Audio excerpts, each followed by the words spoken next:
अस्सलाम वालेकुम, welcome to pharm and form. आपकी एक छोटी सी गलती जो ग्रेजुलेशन स्टेज पे आप करेंगे आपको वो मुसीबत में डाल सकती है।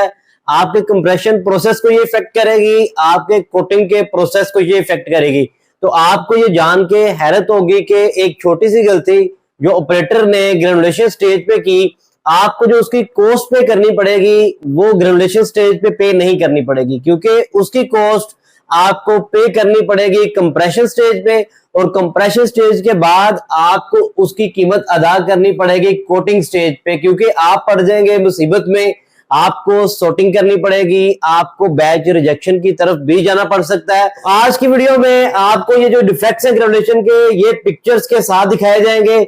बहुत से लोगों को नहीं पता होता कि ग्रेजुलेशन के डिफेक्ट जो है वो नजर कैसे आते हैं। आपको यहाँ ये बताया जाएगा कि आपको एक पूरी गाइड दी जाएगी यहाँ पे कि आप ग्रेजुलेशन के डिफेक्ट को जान कैसे सकेंगे और उनको अवॉइड कैसे कर सकेंगे। तो पहला कॉमन डिफेक्ट जो ग्रेजुलेशन स्टेज पे आता है वो होता है over weight granules.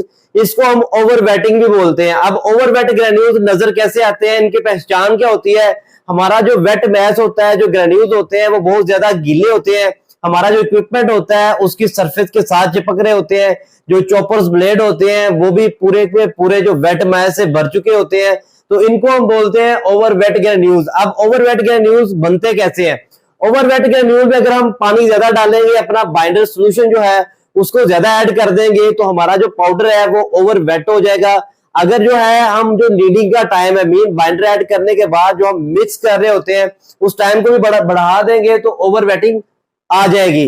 Over weight granule को रोकना कैसे है? ओवर वेट ग्रेन्यूल्स को रोकने का तरीका यह है कि आप अपना जो बाइंडर सोल्यूशन है, जो सॉल्वेंट सोल्यूशन है, उसको आस्ता आस्ता ऐड करें और थोड़ी क्वांटिटी में ऐड करें।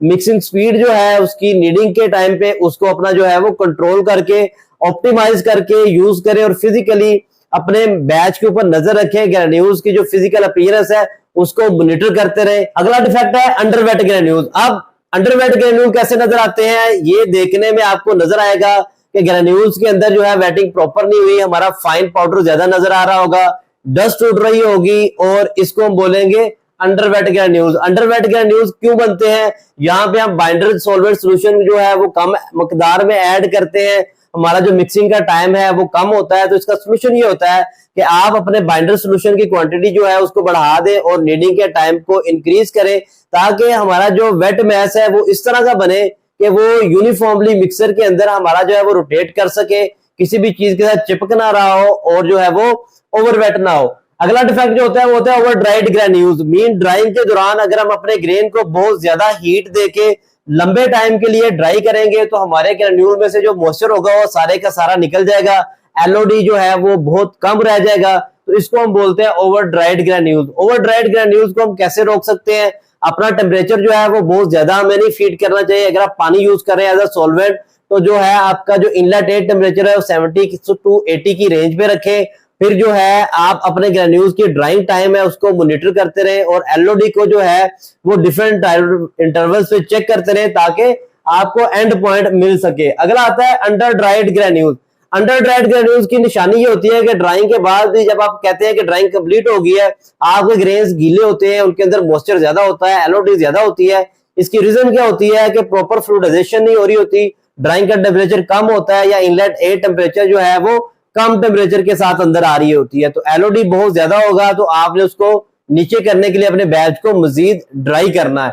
अगला आता है excessive fine. Excessive fine defect जो है ये बहुत ही पॉजिटिव एजेंट होता है जो जाके तंग करता है हमें कंप्रेशन पे। फाइन ज्यादा होगा तो फ्लो अच्छा नहीं होगा, वेट वेरिएशन आएगी, ओवर वेटिंग होगी, या हमारी अंडर ड्राइंग होगी। तो उस वजह से भी जो कॉस्ट आपको कंप्रेशन पे जाके पे करनी पड़ती है वो स्टिकिंग पिकिंग की सूरत में पे करनी पड़ती है। अगर हमारी ओवर ड्राइंग हो जाएगी तो टैबलेट हमारी कैप करेंगी, लेमिनेट करेंगी। जब बैच कंप्रेशन पे सही नहीं चलेगा तो यही बैच जब कोटिंग पे जाएगा तो वहां पे भी जाके मिसाइल क्रिएट कर रहा होगा। तो एक्सेसिव फाइन जो है वो बहुत ज्यादा फ्लूइडाइजेशन हो रही होगी। अगर ड्रायर के अंदर हमारा एयर फ्लो वॉल्यूम जो है वो ज्यादा स्पीड के साथ आ रहा होगा, हमारी फैन मोटर स्पीड अगर ज्यादा होगी तो फाइन प्रोडक्शन ज्यादा होगी। या फिर अगर हम गलत सीव सेलेक्ट करेंगे, मीन बहुत ज्यादा फाइन मैश यूज करेंगे ड्राइंग के बाद ग्रेन्यूल को सीव करने के लिए, तो फिर भी एक्सेसिव फाइन प्रोड्यूस होगा और ग्रेन की रेशो जो है वो कम रह जाएगी। मोटलिंग क्या होता है कि हमारा जो कलर अगर हम वेटिंग के दौरान यूज कर रहे हैं अपने बैच में तो वो माइग्रेट कर जाता है। इसकी रीजन ये होती है कि अगर हम अपनी बैच में डाइज यूज कर रहे हैं तो डाइज वाटर सोलुबल होती है, हीट के साथ वो मूव करती है जब वाटर एवापोरेट करता है। और अगर हम ड्राइंग कर रहे हैं एफबीडी में, प्रॉपर अपने बैच की रैकिंग नहीं कर रहे, बैच को जो है वो रोटेट नहीं करवा रहे, हमारी अगर मोटर इंस्टॉल है उसकी प्रोडक्ट ट्राली के अंदर उसको यूज नहीं कर रहे घुमाने के लिए, अगर उसके अंदर स्टिरर लगा हुआ है तो एक जगह पे स्टेशनरी रह के जो ड्राइंग चल रही होती है उस वजह से हमारा कलर जो है वो वेरिएट कर जाता है। कुछ जगहों पे कलर डार्क होता है, कुछ जगहों पे लाइट होता है। ये ज्यादा नजर आता है ट्रे ड्राइंग के केस में। तो यहाँ पे आप अपना एफबीडी यूज करें, वहां पे स्टीयरिंग यूज करें, यहाँ पे डाइस की जगह पे जो है वो लेक कलर यूज करें।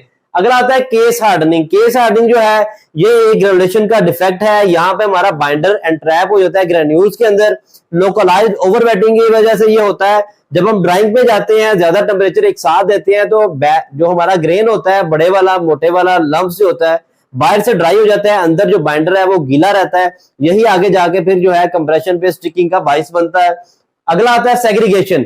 जब हम फाइनल ब्लेंडिंग कर रहे होते हैं वहां पे हमारे पार्टिकल का जो साइज में काफी अगर वेरिएशन होगी या हम मिक्सिंग के टाइम को ज्यादा अरसे के लिए बढ़ा देंगे तो जो साइज के अकॉर्डिंग डिफरेंट पार्टिकल साइज है वो मिक्सर के अंदर लहदा हो जाते हैं, जिसको हम बोलते हैं सेग्रीगेशन। तो पार्टिकल साइज वेरिएशन जो है वो कम से कम रखना चाहिए, ब्लेंडिंग स्पीड हमारी ऑप्टिमम होनी चाहिए और आरपीएम भी कंट्रोल होना चाहिए। नेक्स्ट आता है ऐसे प्रॉब्लम। अब हमने बैच बना लिया, बाद में अगर ऐसे हो तो पता चले उसके रिजल्ट ही आउट है तो उसकी रीजन क्या हो सकती है? उसकी रीजन हो सकती है सेग्रीगेशन, मीन हमारे पार्टिकल लहदा हो गए हो, हमने मिक्सिंग का टाइम बढ़ा दिया हो या हमने मिक्सिंग नॉन यूनिफॉर्म रखी हो, मिक्सिंग का टाइम बहुत कम हो। तो इसके लिए हाल यही होता है कि अपने यूनिफॉर्म आरपीएम यूज करें, यूनिफॉर्म जो है वो मिक्सिंग टाइम यूज करें। तो उम्मीद है आपकी आज की वीडियो में आपको समझ आ गई होगी कि ग्रेनुलेशन के डिफेक्ट्स कैसे आते हैं, उनको पहचान कैसे सकते हैं और उनका सोल्यूशन क्या है। वीडियो अच्छी लगी हो तो चैनल को लाजमी सब्सक्राइब करना है। आप वीडियो देखते हैं चैनल सब्सक्राइब नहीं करते तो आपको फर्दर वीडियो नहीं मिलती। अपने हमारे चैनल को सब्सक्राइब करें, व्हाट्सएप चैनल का लिंक जो है वो ज्वाइन करें, farmainform.com लाजमी से विजिट करें। फार्मा जॉब्स के लिए thepharmacistjobs.com लाजमी से विजिट करें। अगली वीडियो तक के लिए इजाजत दें। अल्लाह हाफिज।